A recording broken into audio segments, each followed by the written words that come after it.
नमस्कार।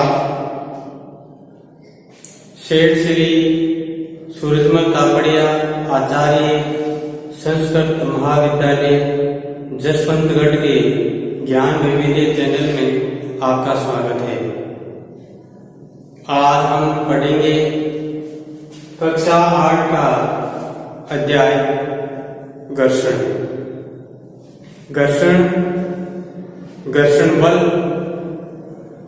घर्षण बल के लाभ, घर्षण बल की हानियां, घर्षण बल को हम कैसे बढ़ा सकते हैं और घर्षण बल को कैसे रोक सकते हैं। ध्यान दीजिए,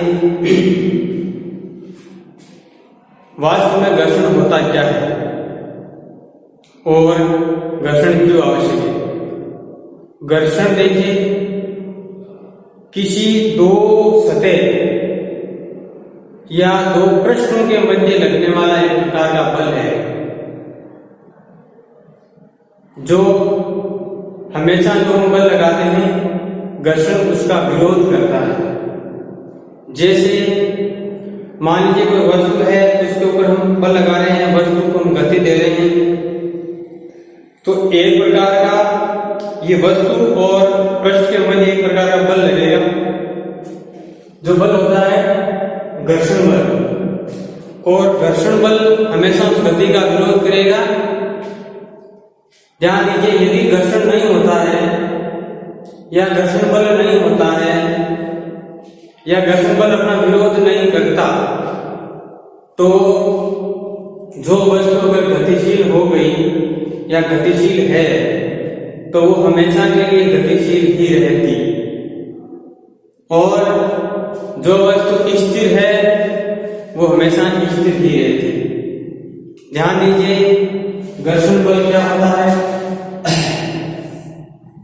घर्षण बल सदैव ही लगाए गए बल का विरोध करता है।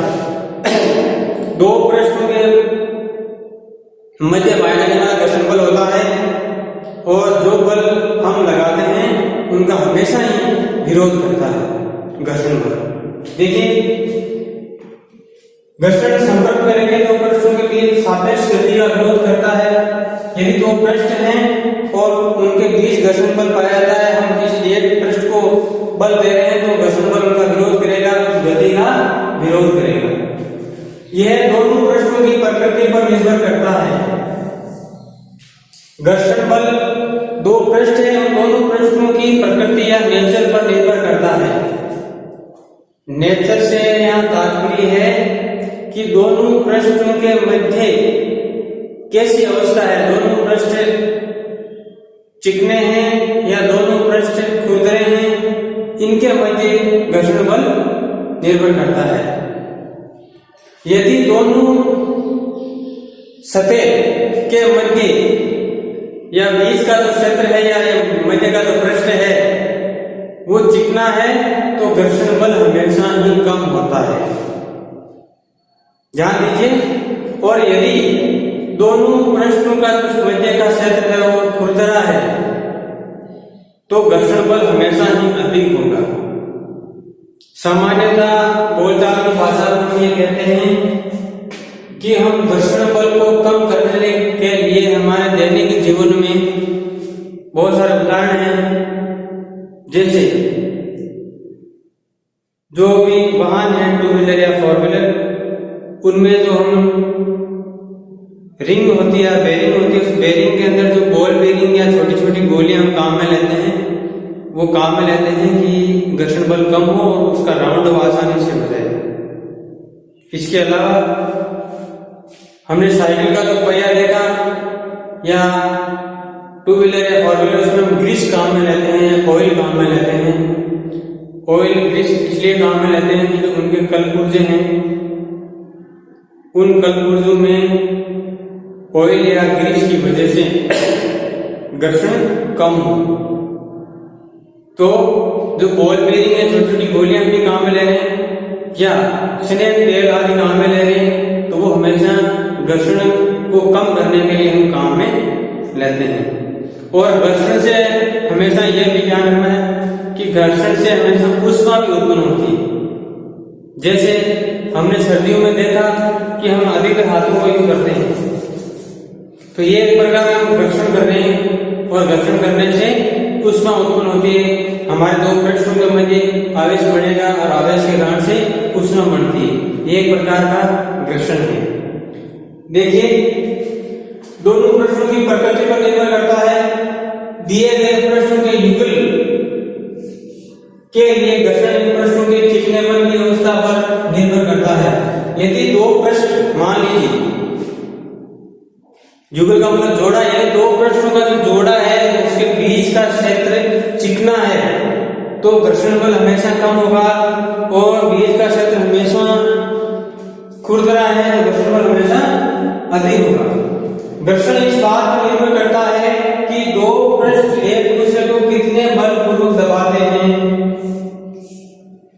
ध्यान दीजिए, यदि मान लीजिए दो पृष्ठ हैं, वो आपस में बलपूर्वक, ऊपर वाला पृष्ठ बलपूर्वक ज्यादा दबाव है, नीचे वाला ये भी पृष्ठ है, इन दोनों के बीच में ज्यादा बल लगा हुआ है दोनों, तो घर्षण बल इस बात पर निर्भर करेगा कि उसमें बल कितना लग रहा है। यदि दोनों पृष्ठों के बीच दबाव अधिक है, बल ज्यादा है, तो घर्षण बल का मान भी अधिक होगा। यानी दोनों परतों को हम आसानी से इधर उधर नहीं खिसका सकते हैं या उसमें गति उत्पन्न नहीं कर सकते हैं। और यदि दोनों दो पृष्ठ ऐसे हैं कि उनमें दबाव या बल कम है तो उसमें घर्षण बल कम होगा और उन दोनों पृष्ठों को हम आसानी से एक दूसरे पर खिसका सकते हैं या उसमें हम गति उत्पन्न कर सकते हैं। देखिए, स्थैतिक घर्षण तब कार्य करना प्रारंभ करता है जब हम किसी वस्तु को उसकी विराम स्थिति से गति में लाने का प्रयास करते हैं। ये स्थैतिक घर्षण एक प्रकार का घर्षण बल है जो वस्तु की विराम अवस्था में होता है, लेकिन ये स्थैतिक घर्षण कार्य तब करेगा जब कोई वस्तु है वो विराम अवस्था में है और हमने उस वस्तु पर बल लगाया और वो वस्तु गति करना प्रारंभ कर देती है। तो इस प्रकार की कंडीशन में जो बल कार्य करता है वो होता है स्थैतिक घर्षण बल। ध्यान दीजिए, यदि कोई मान लीजिए कोई वस्तु है वो विराम अवस्था में है, स्थिर है, अगर स्थिर है हम उस वस्तु में गति देना चाहते हैं, उसमें बल लगा के गति दे रहे हैं और वस्तु गतिशील हो जाती है, तो उसमें जो कार्य करने वाला जो घर्षण होता है वो होता है स्थैतिक घर्षण। और स्थैतिक घर्षण के कारण से वस्तु की जो गति है प्रारंभ हो जाती है, वस्तु गति करना शुरू कर देती है। देखिए, घर्षण हानिकारक परंतु अनिवार्य। ध्यान दीजिए कि घर्षण है तो हानिकारक एवं अनिवार्य है। घर्षण हमारे दैनिक जीवन में हानिकारक भी है और ये अनिवार्य भी है। घर्षण नहीं होगा तो हमारा जीवन भी नहीं होगा। ठीक है, अब हानिकारक कैसे है और अनिवार्य कैसे है? देखिए, यदि घर्षण न हो तो पेन या पेंसिल से नहीं लिख सकते। ध्यान दीजिए, यदि घर्षण नहीं होता तो हम पेन से पेंसिल से नहीं लिख सकते या चौक से भी हम नहीं लिख सकते हैं। मान लीजिए ये शामपट है और शामपट में चौक से लिख रहे हैं, तो शामपट और इस चौक के मध्य एक प्रकार का घर्षण बल होगा। घर्षण बल की वजह से ही हम इन पर लिख पा रहे हैं। यदि घर्षण बल नहीं होता तो इन चौक से इस शामपट पर नहीं लिख सकते। तो यह एक अनिवार्य हो गया। और देखिए, हानिकारक ऐसे हैं कि मान लीजिए कोई वाहन है, वो लगातार चल रहे हैं और लगातार चलने से उनके दो जो है पुर्जे हैं आपस में घर्षण, उसके मध्य घर्षण बल लगेगा और घर्षण बल लगने से उसमें ऊष्मा होगी और कई बार वाहन बहुत ज्यादा गर्म हो जाते हैं उत्पन्न ऊष्मा के कारण, क्योंकि दो मतलब वस्तुएं उनके मध्य घर्षण बल लगेगा और घर्षण बल लगेगा तो उसमें ऊष्मा उत्पन्न होगी और ऊष्मा उत्पन्न होने से तो वाहन गर्म हो जाएंगे और गर्म होने से कभी कभी वाहनों में आग लग जाती है या वाहन जल करके नष्ट हो जाते हैं। तो ये घर्षण एक प्रकार की हानिकारक भी है और घर्षण पे लाभदायक भी है। सर्दियों के मौसम में हम अधिकतर अपने हाथ को यूं रगड़ते हैं। इनसे क्या होता है कि हमारे हाथ, मान लीजिए तो हाथों के मध्य एक आवेश उत्पन्न होगा, और आवेश क्यों उत्पन्न होता है? क्योंकि घर्षण बल से आवेश उत्पन्न होगा, उष्मा उत्पन्न होगी, और उष्मा के कारण से हमें सर्दी का कम एहसास होता है। अतः घर्षण हमारे लिए लाभदायक भी है और घर्षण हमारे लिए हानिकारक भी है।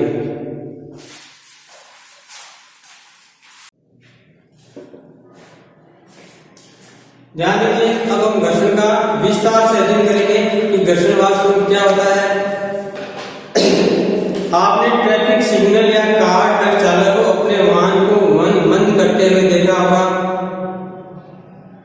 यानी अपनी गाड़ी है, अपने वाहन है, हम चलाते हैं और ट्रैफिक सिग्नल होता है, वहां पर हम अपनी गाड़ी को रोकते हैं। जब भी आवश्यक होता है आप भी ब्रेक लगाकर अपनी साइकिल को मंद करते हैं। क्या आपने कभी सोचा कि ब्रेक लगाने पर वाहन मंद क्यों हो जाते हैं? केवल वाहन ही नहीं, कोई भी वस्तु जो किसी अन्य वस्तु के पृष्ठ पर गति कर रही है, उस स्थिति में भी मंद हो जाती है जब उस पर कोई बाहरी बल नहीं लगाया गया हो। कोई वस्तु गति कर रही है, जब तक उस पर बाहरी बल नहीं लगाया गया हो तो वो मंद हो जाती है। अंत में वे रुक जाती है। कि आप फर्श पर लुढ़कती गेंद को कुछ समय के साथ रुकते हुए देखा? मान लो गेंद लुढ़क गई फर्श से और वो जा रही है, कुछ समय बाद वो रुक जाती है। केले के छिलके पर कदम पड़ने पर हम क्यों फिसल जाते हैं? किसी चिकने या गीले फर्श पर चलना क्यों कठिन होता है? देखिए, ये सारी घटनाएं घर्षण बल के कारण होती है। घर्षण बल वास्तव में होता क्या है? देखिए, घर्षण बल आपने देखा कि यदि आप बाएं दिशा में बल लगाते हैं तो घर्षण हमेशा दाहिनी दिशा में कार्य करता है। घर्षण हमेशा बल की दिशा के विपरीत कार्य करता है। यदि आप दाएं दिशा में बल लगाते हैं तो घर्षण बाएं दिशा में कार्य करता है। दोनों स्थितियों में घर्षण पृष्ठ की गति का विरोध करेगा और घर्षण बल सदैव ही लगाए गए बल का विरोध करता है। यानी घर्षण बल जिस दिशा में हम बल लगाते हैं उस दिशा का हमेशा विरोध करता है। यदि हम बल दाएं तरफ लगाएंगे तो घर्षण बाएं तरफ लगेगा, और हम बल बाएं तरफ लगेंगे तो घर्षण दाएं तरफ लगेगा। उपरोक्त क्रियाकलाप में घर्षण बल पृष्ठ और मेज के पृष्ठों के बीच कार्य करता है। क्या सभी पृष्ठों पर समान घर्षण बल लगता है? आइए इनकी जानकारी करते हैं। घर्षण बल को प्रभावित करने वाले कारक जान लीजिए। घर्षण बल को कौन कौन से कारक हैं जो प्रभावित करते हैं? किसी स्थिति में पेंसिल शेल द्वारा की गई दूरी सबसे कम है। शेल द्वारा हर बार तय की दूरियां भिन्न क्यों होती है? क्या कारण है? जानने का प्रयास कीजिए और इसका परिणाम भी ध्यान दीजिए। देखिए, घर्षण संपर्क में आने वाले दो पृष्ठों की अनियमितताओं के कारण होता है। यदि दो पृष्ठ हैं और उन दो पृष्ठों में अनियमितता है तो हमेशा घर्षण बल होगा। ऐसे पृष्ठ जो देखने में बहुत चिकने लगते हैं,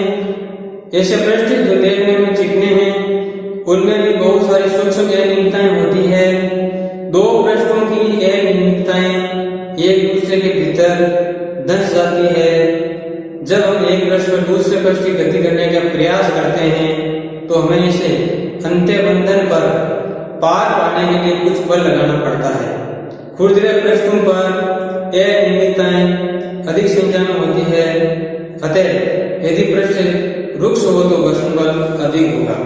कहने का तात्पर्य है, मान लीजिए दो पृष्ठ हैं और दो पृष्ठ जिनके मध्य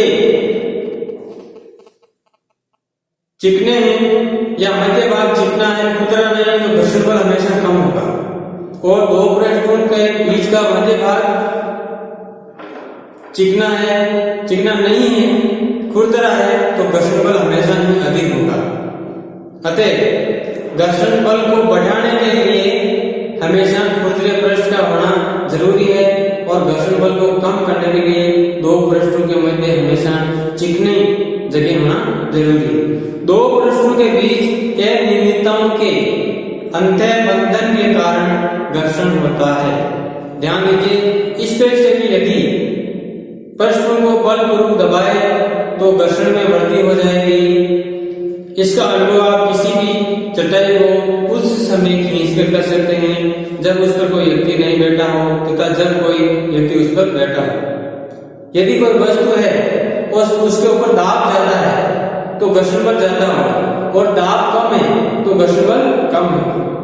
जैसे मान लीजिए कोई दरी या चटाई है, उसके ऊपर कोई व्यक्ति बैठा है और हम उस दरी को खींच रहे हैं तो घर्षण बल ज्यादा होगा। घर्षण बल ज्यादा होने से हमें उस दरी को या चटाई को खींचने में अधिक बल की आवश्यकता होगी, क्योंकि उस दरी या चटाई के ऊपर कोई व्यक्ति बैठा है, जिसके कारण उस पृष्ठ और चटाई के मध्य का पृष्ठ है उसमें घर्षण बल अधिक हो गया। इसके विपरीत यदि चटाई या दरी जिसके ऊपर कोई नहीं बैठा है, खाली है और उस चटाई या दरी को हम खींच रहे हैं तो घर्षण बल कम हुआ, क्योंकि उसमें दाब कम है और घर्षण बल कम हुआ तो हम उनको आसानी से खींच सकते हैं। तो कहने का तात्पर्य है, यदि कोई वस्तु है जिसमें दाब ज्यादा लगाया जाता है तो घर्षण बल का मान बढ़ जाता है और दाब कम लगाया जाता है तो घर्षण बल का मान कम हो जाता है। अपने अनुभव को याद कीजिए, पिछली बार आपने किसी भारी बॉक्स को एक स्थान से दूसरे स्थान पर सरकाया था। यदि आपको इस प्रकार का अनुभव नहीं है तो इस प्रकार का अनुभव कीजिए। कौन सा कार्य आसान है? यदि हम किसी भारी बॉक्स है या भारी बक्सा है उनको एक स्थान से दूसरे स्थान पर सरकाते हैं तो भारी बक्सा होने के कारण घर्षण बल का मान अधिक होगा। हमें अधिक ऊर्जा की, अधिक बल की आवश्यकता होती है। और कोई बक्सा है वो हल्का है तो उसको हम एक स्थान से दूसरे स्थान पर आसानी से ले जा सकते हैं, क्योंकि उसमें घर्षण बल का मान कम होता है। विराम अवस्था में, विराम अवस्था एक आराम की अवस्था में किसी बॉक्स को गतिशील करना या गतिशील बॉक्स को उसकी दिशा में सरकाना, किसी रुकी हुई वस्तु को विराम में गति प्रदान करना, स्थिति में घर्षण पर लाए गए वस्तु पर लगाया गया बल स्थितिक घर्षण की माप होती है। स्थितिक घर्षण क्या होता है? स्थितिक घर्षण का मतलब यह होता है कि यदि कोई वस्तु विराम अवस्था में है, स्थायी है, विराम अवस्था में है, एक जगह है और उस वस्तु में हमने बल लगा करके उस वस्तु में हमने गति ला दी या उस वस्तु को हमने गति प्रदान कर दी, तो विराम अवस्था से गति प्रदान करने में जो हमने बल लगाया है वो होता है स्थितिक घर्षण बल। इसके विपरीत किसी वस्तु उसकी चाल में गतिशील रखने के लिए आवश्यक बल उसकी सर्पिल घर्षण की माप है। सर्पिल घर्षण यानी कोई वस्तु गतिशील है और हमने उसको गतिशील रखने के लिए हमने उस पर बल लगाया तो वो होता है सर्पिल घर्षण। देखिए, जब बॉक्स सरकाना प्रारंभ कर देते हैं तो उसके पृष्ठ के संपर्क बिंदु को उतना समय नहीं मिल पाता कि वे फर्श के संपर्क में बिंदु में धंस सके। अतः सर्पिल घर्षण स्थितिक घर्षण से बहुत कम होता है। सर्पिल घर्षण होता है जो स्थितिक घर्षण से कम होता है। इसलिए किसी बॉक्स में गति प्रारंभ करने की अपेक्षा पहले से ही गतिमान बॉक्स की गति बनाए रखना सरल होती है।